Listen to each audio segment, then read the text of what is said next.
Hello, welcome to Gardener's World. Now, March is full of flowers that are emerging, you've got bulbs, but nothing matches the regal, almost voluptuous richness of hellebores. They look good as they are in clumps with their flower heads bent down, but when you then look within, you realise that they are really special. One problem that hellebores are prone to, it's a fungal problem. This is leaf spot. It's not a total disaster, but you do need to watch out for it. And you can see there's a leaf here with the characteristic chocolate splodges. And the best thing to do about that is to remove the old foliage, cut it off at the base. Don't put that on the compost heap. The best thing to do with those is either burn them or bin them and have them taken away. But keep them separate from the rest of the plants because that will spread the fungus.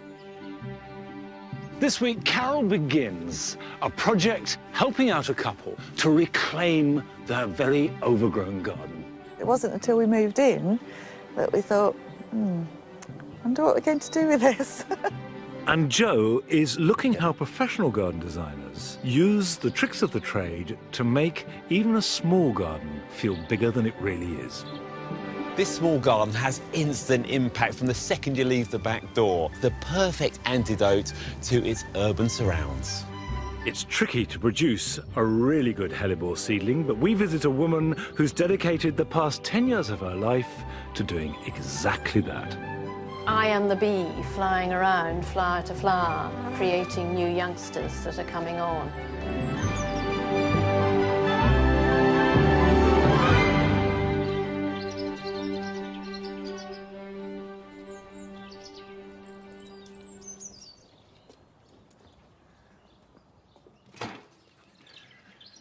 Well, not only am I going to be planting some fresh hellebores, but I've got a fresh place to plant them.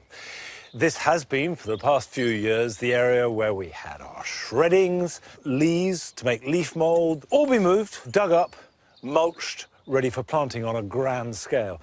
And these are going to be the first to go in the ground. And I've chosen them for their slight apple greenness and touch of sort of primrose yellow. So you can see that's got a rather pale, delicate colour with intense plum-coloured markings. Put some planks down so I don't tread on the soil and compact it. And I've placed these hellebores away from the trees. There's a bit of a myth that hellebores do well in shade. On the whole, they thrive in soil that is rich and holds some moisture, and in as much sun as you've got to give them. They can cope with shade, but it's not ideal. Although this is generally woodland planting, this is right at the edge of it. Nice rich soil, lots of compost added. Now, I will water those in, but for the moment, that's the beginning of this border. Now, let's go to another type. This is a very different hellebore. This is Helleborus foetidus, the stinking hellebore. If you crush the leaves, it's a little bit whiffy, but not too bad at all. It will have apple green tubular flowers which are ringed with blood red. It has the great virtue of growing well in dry shade. So what I thought I'd do is have a drift of them along the back here, and the trees and the hedge would absorb too much moisture. Some people find hellebores, the leaves and the flowers, slightly toxic or irritating. So if you're worried about that, wash your hands after you've touched them. Hopefully, they will be happy and create a nice big drift.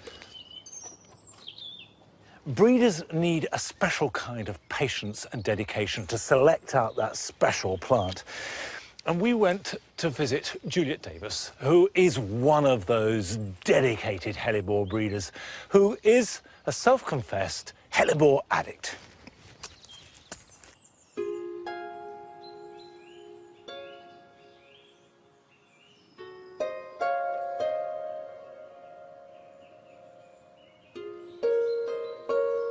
I think hellebores really start the whole year off. It's so lovely to have colour in the garden at a time of year when there's only snowdrops around. They just get me. I just love them. And my children. There's always surprises. and you create a bond with them. I've always been a grower of plants. I used to grow a lot of perennial plants, and within the garden there was a hellebore, a native hellebore, which was just a purpley one. And then I started looking around and realizing that people were beginning to grow other more interesting ones. And I thought, if some of the other breeders can do it, why can't I have a go? It takes 4 years from actually collecting your seed until you have a flowering plant. It's a real labor of love, but to me, it's truly worth it. There's a great fascination with hellebores because you have the single-flowered ones, you have the double ones, and then you have the anemone ones with the raised inner ruff.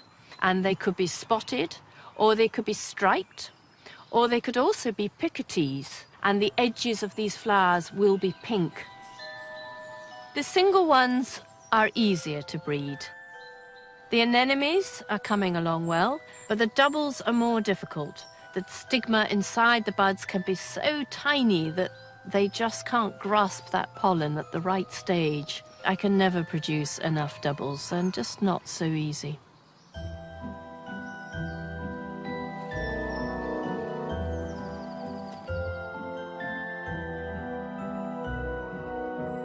This is where I keep my best plants and do all my pollinating. The doors always have to be closed to keep the bees out. I am very selective. As they come into flower, I lift up the heads and see what they're going to do. And I make an assessment and bring them in here and then pollinate. If I wasn't so selective, I would not end up with lovely colours, good strong plants. They would be a mixture of plants. I just find the fascination of the whole process is just incredible. You're working with nature. I am the bee flying around flower to flower and creating new youngsters that are coming on. So this is how I pollinate. I take 2 flowers, and in this instance, they're both picotee. This one's got a lovely creamy face with a darker back and a darker edge. And this one is actually an anemone flower. So I'm hoping that I will end up with a nice picotee at the end. So you're taking a stamen from an open flower. So I use tweezers. And you take a bud which is just opening, and I'm just going to pass the tip with the pollen very gently onto the stigma. There we are. So now I would mark that with a piece of wool. It's easier than you think. And the more you practice, the better you become. What I really would like to achieve is I do love this colour. I mean, to me, it's a bluey grey. Now, I don't have an anemone one, and I don't have a double in this colour yet. And if I manage that, that will be very exciting. Once you're a grower, you're always a grower, and there's always going to be room for one more.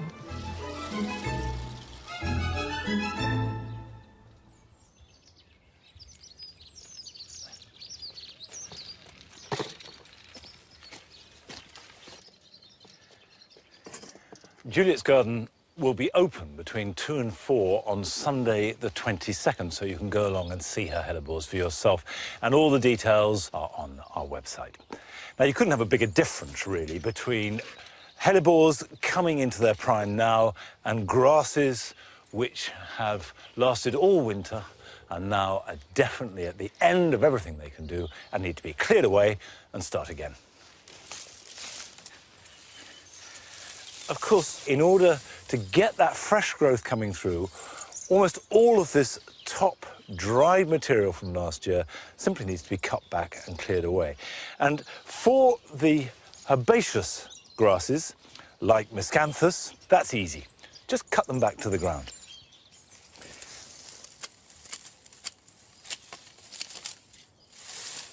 Now, when you come to evergreen grasses like this steeper, you can simply tell they're evergreen because there's green at the tops. Don't cut it back. Simply run your hand through it and comb it like that. And what you're doing is pulling out the dead material.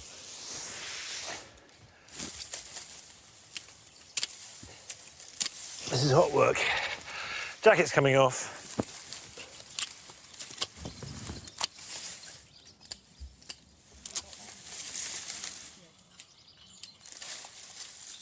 So the next stage is to take stock with the bare soil, and you can see what's going on, weed what wants to come out, and then I can mulch it.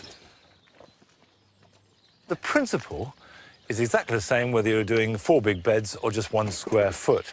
Now this is crushed bark with a little addition of tennis ball. The tennis ball, of course, is a magic horticultural ingredient, according to Nigel. Crushed bark in this place because I don't want to add too much fertility. High fertility means lush, strong growth, and that is wonderful for fungi, for aphids, but what you want is steady, strong, stocky growth, so the plant isn't overstretched. You can mulch with hay or straw. In the past, I've used garden compost. That's the king of mulches if you've got enough. But whatever you put on, the key is to put it on thick enough. You need at least 2 inches, and 4 inches is perfectly reasonable. And just spread it round the plants you want to keep. These forget-me-nots are fine, but knowing that it is going over the plants that you don't want, and it's got to be thick enough to block light and to keep in moisture if you've only got a certain amount. Better to do half a border really well this year and leave the other half unmulched, and then do the opposite next year. Now, all this is about getting the garden so it looks as good as possible in summer. But Carol is joining a couple who've just bought a house with a garden, and they want to make it the garden of their dreams. But it's really overgrown, and they don't really know where to start. So Carol is at hand, and she'll be guiding and steering them over the course of the next few months. Sally and Jeff moved into their new home last autumn. It's a beautiful location, but it was the garden that really sold it to them. Now they're in, they don't know where to begin, so they've called on me for a bit of horticultural help. There's a lot of work, I think, needed, and we're not really sure where to start. It wasn't until we moved in that we thought, I wonder what we're going to do with this. This year, I'm going to help them peel back the years and rejuvenate this garden to uncover its glory. It's such a lovely spot, isn't it? It is. We think it's idyllic. What do you want from a garden? What are you interested in? I like flowers and colour. Well, I quite like structure in a garden. You want it sorted, don't you? And organised. Yes, I quite like it ordered, but not neat. An established garden has its benefits, doesn't it? Because you don't want any clean canvas. You want to appreciate what you've got. No, Absolutely. I mean, you've got some really smashing shrubs here. For this one, for instance, we've got loads of it all over the place, but I don't know what it is. It's called, I think now, brachyglottis. It's a daisy that's a stalwart. Even if you take it right down to the base, it's going to come back. Look a bit bald, first of all, but never mind. And what's this one with the nice leaves? This is an evergreen viburnum. I think it's called Davidii. In fact, I'm sure it is. And it has bunches of little white flowers. So can we prune this back? I really wouldn't do that. If you actually look deep in here, can you see? It's almost completely bare at the base. Oh, yes. Yes. So make the most of that, but perhaps encourage it by taking out that. Yes, giving it a bit more room. And giving it more light and air. And you've got a pond. Oh, I know. I'm so thrilled to finally have a pond. I've always wanted one, so I'm delighted to have it. And what do you want it to be? I think it suits the setting, really, to be a wildlife area. Just because it's wild doesn't mean to say that it doesn't need maintaining. Well, we'll put it off because you've got frog spawn in there, so we don't want to disturb that. No. So we'll let everything do its thing, let the dragonflies hatch, and then perhaps have a go at it later on. Yeah.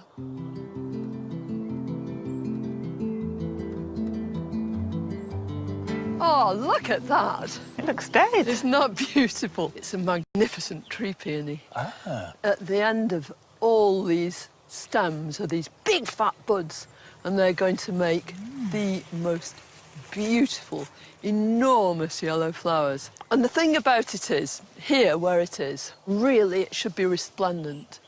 So you've got to think about perhaps taking out this hypericum, Yes. so you can view it everywhere. And you've got apple trees. Yeah, they look a funny size and shape to me. They look very low to the ground. I think they're lovely. I think they're charming. Oh, good. But you need to prune them, and you need to do it very soon. 'Cause Right. as soon as they start coming into leaf and flower, then you're too late. Quite a few trees in the garden, haven't we? Yeah, you sure have. One we have a problem with is this one here. Takes a lot of light from the house. What is it, Carol? It's a Portugal laurel, and you could possibly thin it out a bit, take out some of the branches, All but it's right. always going to want to be dense and evergreen. But it's more than I can say for this rather sorry specimen. Yes, it seems to have reached the end of its life. Well, I think you obviously ought to have that out. But there are a few other conifers that are a bit problematic. Yes, there's one very close to the house that we feel ought to come out. It's far too big, really, isn't it, where it is? Yeah. Get professional help, get a tree surgeon in. Should we do it fairly soon?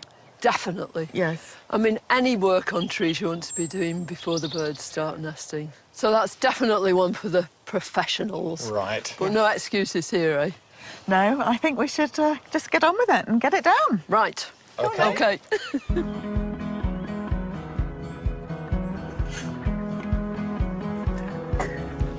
It's lovely to see your garden. You know, it's so evident that it's had such a lot of love in it, hasn't it, over the years? And I know you're going to put lots more into it and just... We're going to try. onwards.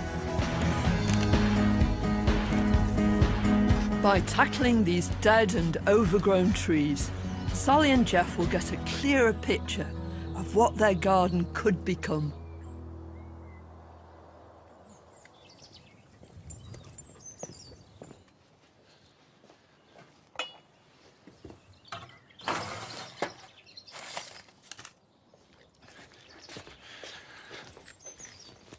Well, it's going to be fascinating to see the transformation in Sally and Jeff's garden. And we'll do that because we'll be joining Carol as she pays repeated visits, steering them towards a beautiful garden.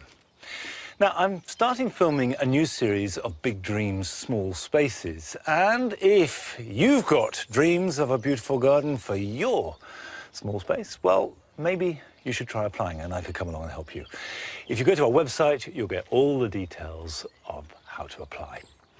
Now is the time to sow sweet peas. And it doesn't matter what you choose, the technique is the same. And I've got some seed compost that is probably a little bit richer than you would normally use for seed. I've added a bit of my own leaf mould and sieved garden compost, but any peat-free potting compost with a little bit more drainage will do well. A few years ago, we did a trial here at Longmeadow, and we found that by sowing them now, in March, you really got maximum flower from your sweet peas. You can direct sow them in May, but they take much longer to flower. I've got a variety here called Jilly, which I've never grown before, but I've chosen it because I want to make a scented garden, a garden which really all the focus is on fragrance and aroma. And this, by repute, is delicious.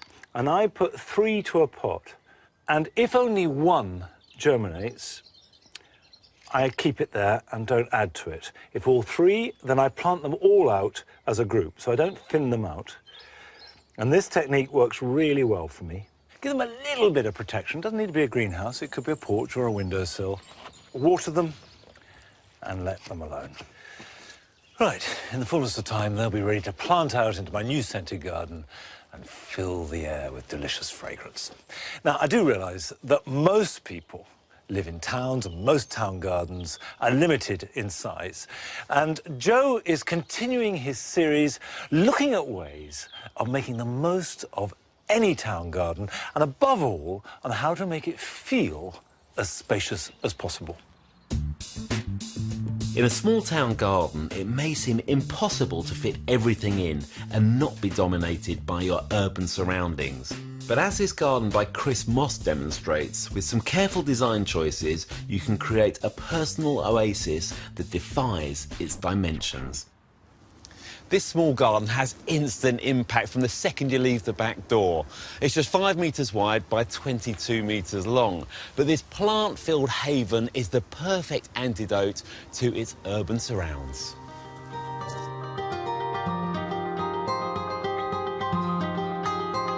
This is a west-facing garden, and the layout has started with ways to get the best from the sun. There are 3 main areas for seating. Down the bottom there, perfect because it relates to the kitchen, and then where I am now catches the afternoon sun, and then at the end there's another seating area around here, and that catches the morning sun beautifully. So we've got 3 areas to sit. But what I really love about this garden, and what makes it for me, is this simple path. It just arcs all the way through the garden, and what that does is create a nice generous bed on the right hand side, the sunny side, but also plenty of plants on the other side too. The only other elements are some screens, and the 2 key ones are one towards the back, which screens off the storage area and a compost heap, and there's one halfway down this bed here, but they're not very tall. They reveal themselves in the winter when the planting dies down. The rest of it is all about the plants that come around these seating areas, and there's plenty of height in the planting, so you feel completely enveloped in them.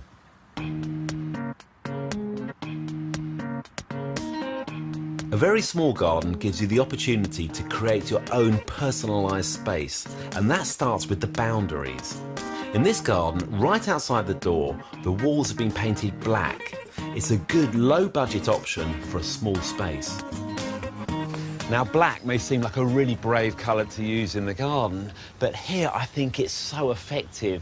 It actually recedes into the background and makes the space feel bigger, but also it intensifies the greens of the plant in front of it, like the tree fern and the box. They look absolutely perfect. There's not too many colours fighting together. It's just the green and the black, and that's it.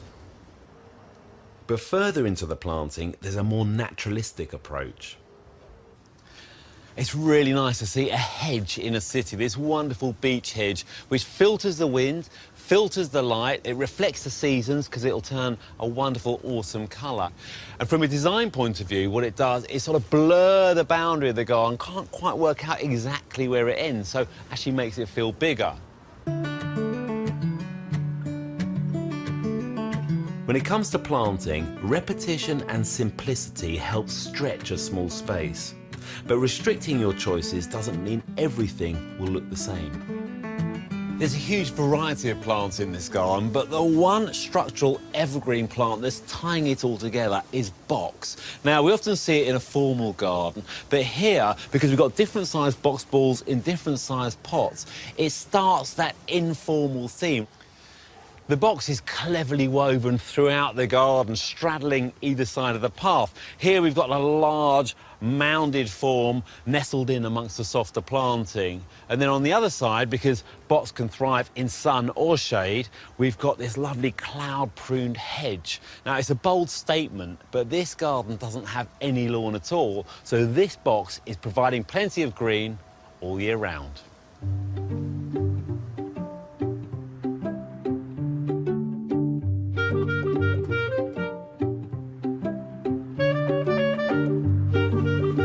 In a tiny garden like this, the finishing touches are so important. It's all about keeping it simple. It's easy to want to get carried away with the decorative elements in a garden, and it can overall look a little bit fussy and a bit confused. What I really like about this garden is that there are these pots in front of the screens, 3 of them dotted throughout, which accentuate the width of the garden but also the length. It's understated and it's really classy, and it harmonises the garden as a whole. And those screens also work well as a foil for lighting at night to create focal points that mark out the garden. While closer to the house, the lighting here really helps set the mood. This garden has everything you'd want from a small space. It's got plenty of variety, some wonderful planting, privacy from the neighbours, and plenty of places to sit. But what I really like about it is that it hasn't been divided up into rooms and it hasn't been compartmentalised. So there's a lovely seamless flow throughout to create a unique city garden.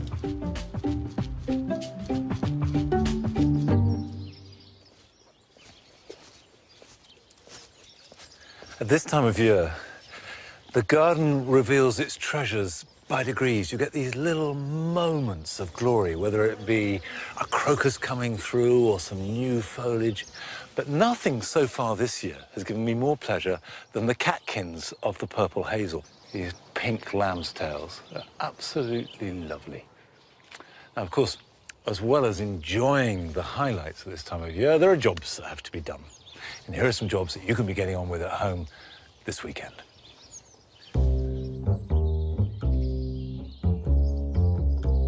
One of the first seeds that you can sow in your vegetable garden or allotment are broad beans.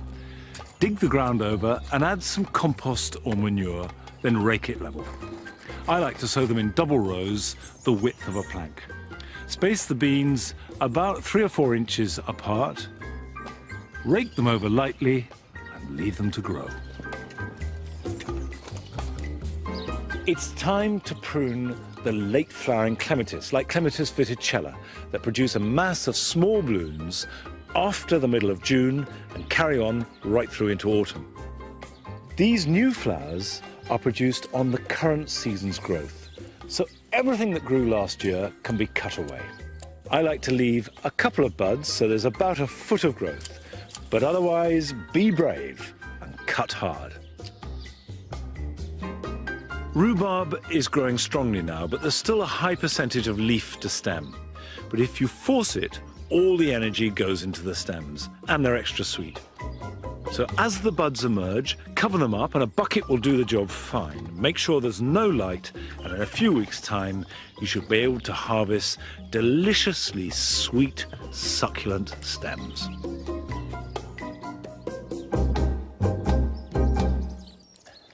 Now look what I found. This is a hedgehog. It was hibernating in amongst the grasses. Still very sleepy, but hedgehogs are becoming terribly rare. And if you find one in the garden, you must look after it. Now, what I'm going to do is put him somewhere where he can continue to hibernate and wake up naturally. I've got a pile of sticks and twigs round the corner, and if I bury him in that, he'll be safe from people like Nigel and worse. And then when he's ready to wake up, he'll be able to come out at his own time and pace.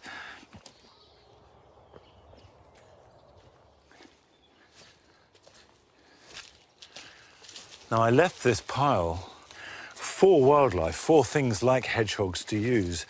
But let's just lift that up. In you go, fella. In you go. Cover him up.